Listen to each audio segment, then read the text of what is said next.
Chairman, my very esteemed honorable colleagues, honorable minister and his entourage, like the chairman rightly observed, when we spoke last night, I said I'll stop by very briefly, even if it's for 5 minutes, because of the importance of what's going on here and what has been going on in the last couple of days. We all have a responsibility to make sure that we uphold, very simply, the honor and glory of the country we serve.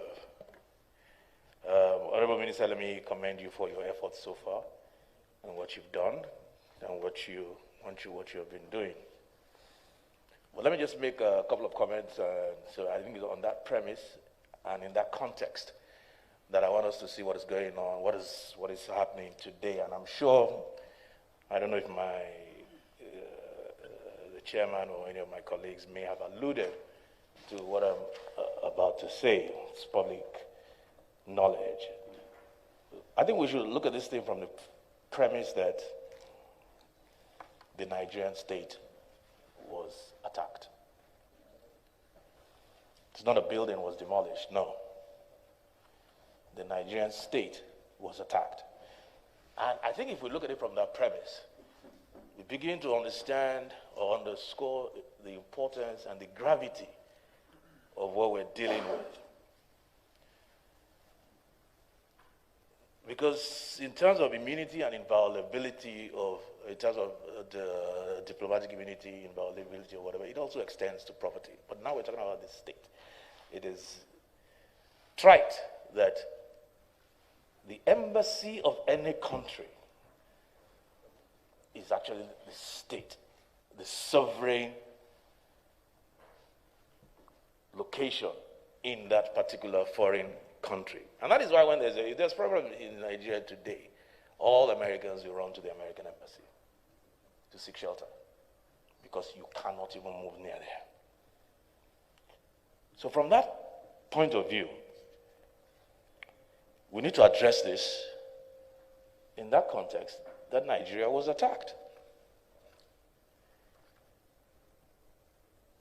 My question is this. I'm not interested in the dispute, land dispute. It's not an ordinary land dispute. No, it's not.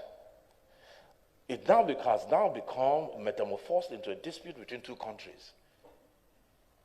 Not some landowner, whatever. The question I want to ask is this. If, peradventure, just for argument's sake, it was the U.S. embassy that was demolished in Ghana, do we think the U.S. will be talking about apology, we'll look into it, that's what I want to know.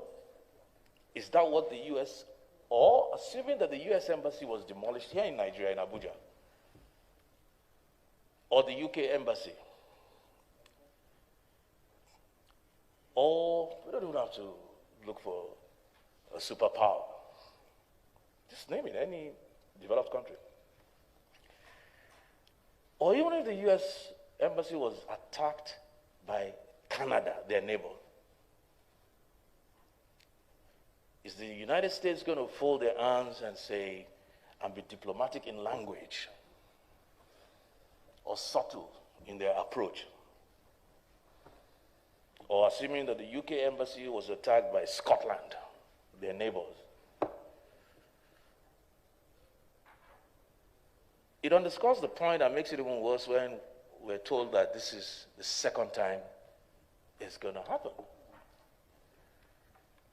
Of course it happened the first time, they got away with it. And of course, they're going to do it again. They get away with this time, they're going to do it a third time. It's just human behavior. So we've established a pattern. And what we get is apology, we'll look into it. I don't think that should suffice at this point. I have tried to get in touch with him, and I hope I'll be able to talk to him in the next 24 hours. That is the Speaker of the Ghanaian parliament because it concerns him as much as it concerns me. And we have to, whether it's back channel diplomacy or however way we need to do it, we must put a stop to what has become a recurring decimal or perennial problem between Nigeria and Ghana.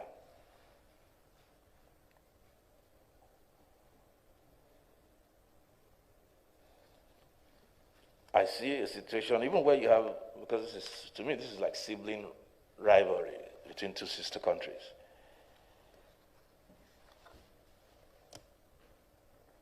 But even in sibling rivalry, there's a line you just don't cross. There's a line you don't cross. And they just crossed the line, albeit a second time. What are we going to do about it?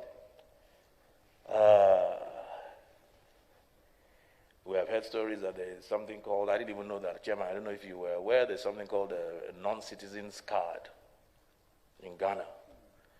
And if you're a non-citizen, you have to carry a card. Most countries that I know, you carry a card to show that you're a citizen. This one, you carry a card just much like in China.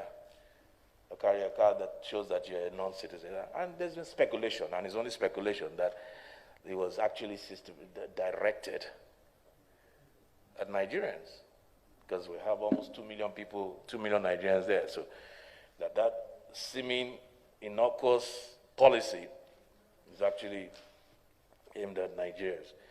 So we need to begin to peel off those layers of us to know exactly what has Nigeria done, what exactly is going on.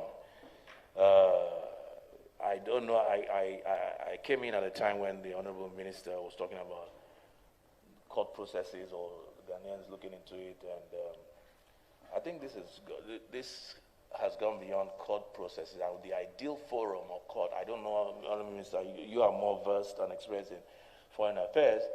If we establish that this is a dispute, it's not a dispute between landowner and a country, it's actually demeaning Nigeria. It's actually demeaning Nigeria to say a dispute between a landowner and Nigerian state. So if we can agree that this is a dispute between two countries, because that embassy represents Nigeria, and whoever did that did it under the color of law. So it's between Nigeria and Ghana. Will the proper forum for dispute resolution be a Ghanaian court?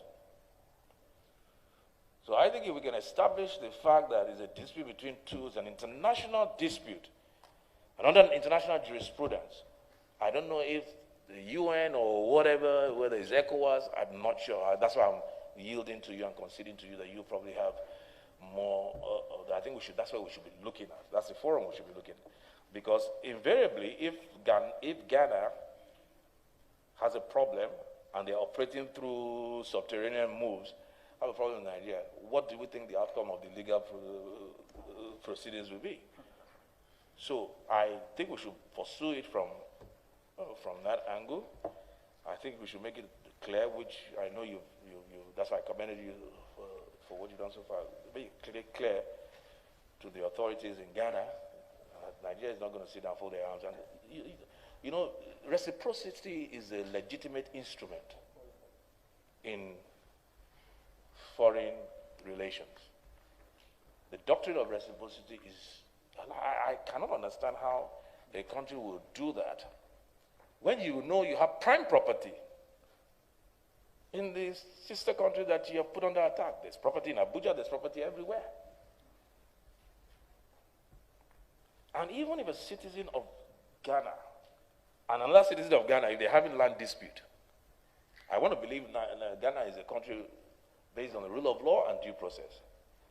One citizen is not going to go and just demolish the other person's property. They'll go to court to resolve their dispute and establish ownership or license or whatever it is. That didn't happen. So even between two citizens, that is what they'll do. For you to now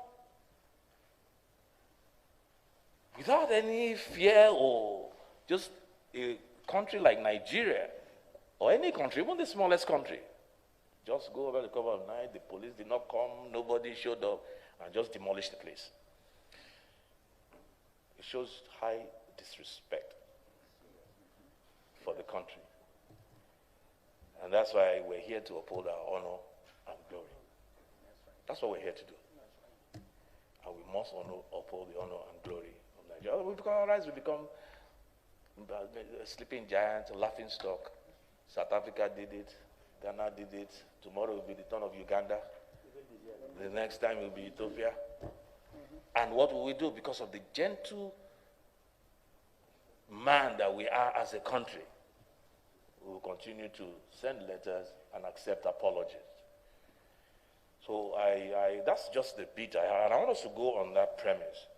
Let's be a little bit more stern, a little bit more aggressive in our approach.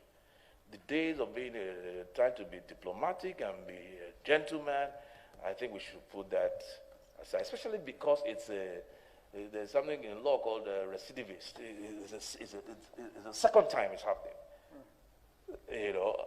You can excuse the first time, but when it's happening the second time, and then something sterner needs to happen. The House is here to back you up, Honorable Minister.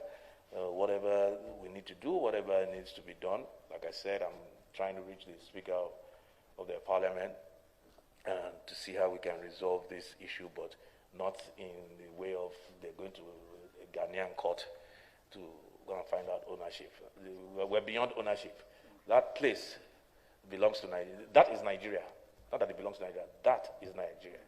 If anything happens in Ghana today, that's where we expect Nigerian citizens in Ghana to run to. So I thank you once again, Honorable Minister, and I hope that we can resolve this unfortunate situation where you're in very capable hands. The chairman, the members, I can see there's a full team of members here. It shows the seriousness that we have taken this issue. And then let's think about it. Like I said, if UK was attacked, if this was the U.S. embassy that was attacked in Ghana, in Accra, I'm telling you, all hell will let loose. All hell. Right now, I'm not saying that's what we should do. You will see the twin bombers or whatever it is already circulating the whole circumference of Ghana. All hell will let loose. If it was UK, the same thing. It was Germany. So I think we should respect ourselves as a country. So thank you, Honorable Minister.